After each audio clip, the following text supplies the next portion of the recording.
Hey everyone, I'm Literary Freak 11 and I'm going to be hauling two sets of books, one from the library, one of books I actually bought, and I generally don't buy books, and the last time I bought a book was for my birthday back in November. My personal philosophy with that is to mostly only buy books that I couldn't get from the library, and the other exception for buying books is books that I really loved.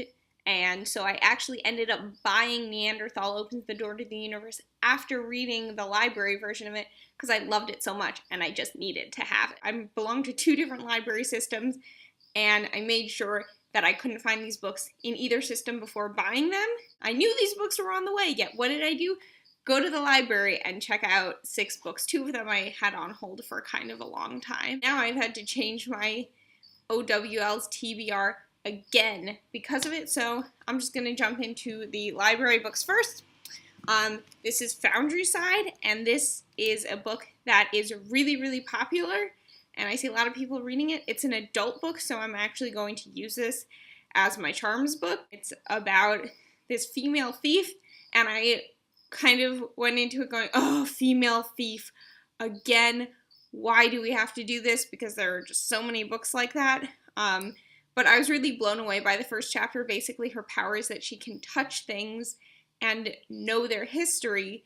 I actually read the first chapter, and I love when magic has repercussions, has physical blowback, and so it seems like it's going to be really interesting, and she's going to go on a heist to steal some intense magical art. The next book I have is Illuminae, and it's a book about these two corporations that are at war for this planet, and nobody told the people on the planet, and this is a multimedia form book, so you can see like all of this stuff over here, you know, text messages, logs,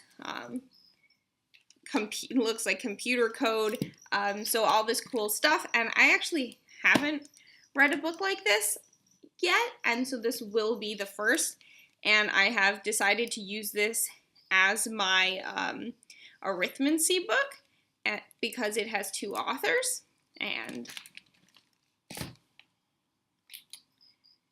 the next book I have is This Mortal Coil, and because it turns out that I'm not going to be able to get my book with sprayed edges back in time, this is a book with a red cover, and so this is about a world where people have this implant that they can use to change their genetics, and so this girl is the daughter of someone who helped invent it and who has learned to hack people's genetic implants, and that sounds really cool, but then there's this plague that's happening and they have to figure out how to alter people's genetic code in order to fix it. So this is An Ember in the Ashes.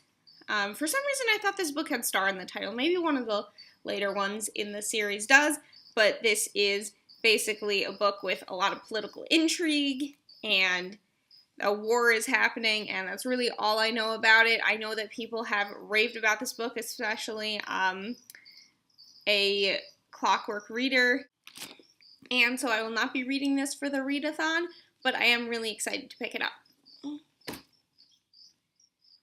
The next book I have is Wonderstruck, and this is a middle grade novel, and it's written in a lot of pictures, and so it follows 2 perspectives. A girl whose mom, I think, has left, and a boy, and they're split. The perspectives are split by 50 years, but there's a lot of congruity between their stories, and so I think it's interesting to see a book that's like told this way. Like, I was flipping through this book, I'm like, where's the text? There's one. So really it's more pictures than text. This is like a 625 page book, and it says on the back that there are 460 pages of pictures. So really like a short book, but I do want to take the time and really appreciate the art and how it ties into the story. And again, I haven't really read a book like this, or if I have, it was a long time ago, and so I'm really excited to pick this up, but not for the readathon. The last library book I have that I've been waiting for like a month and a half, Field Guide to the North American Teenager, and I've heard like pretty good things about this book. It's about a guy who's moving from Canada to Austin, Texas, and he absolutely hates it. And so he kind of has this begrudging type of attitude where he stereotypes everyone into these boxes.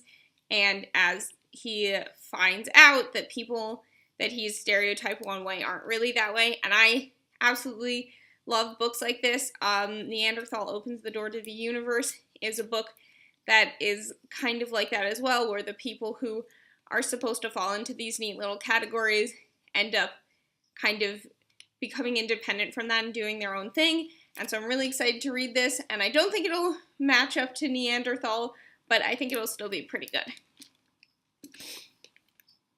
So now I'm going to get on to the books that I actually own, and I'm so excited because Peace and Turmoil, and this is the first book in a series, and it's massive, but it also has there's a decent amount of text, but there are pages that like just get taken up by illustration. And if you can see here, you have pages like this where the beginning of the chapter tells you where it takes place, because I hear there are a lot of perspectives, and so the author makes it really easy to kind of keep track. So here's a drawing, and this is beautiful, and basically it's a multi-perspective fantasy, and I hear really good things. This was written by Elliot Brooks, who is also a booktuber.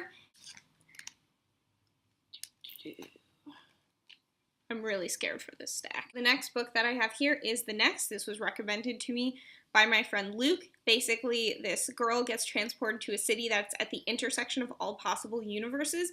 So it's like a multiverse book, but in this city, it's like, I guess, slices of a pie, where as you move around the city, each slice is like a different part of the multiverse, a different universe. And so I'm really excited to pick this up. This is an independently published book that I got off of Amazon, and it's not too long, so maybe I'll pick it up pretty soon. The next book I have is also independently published, and I found this on Twitter because there are certain Twitter pages that just advertise independently published books.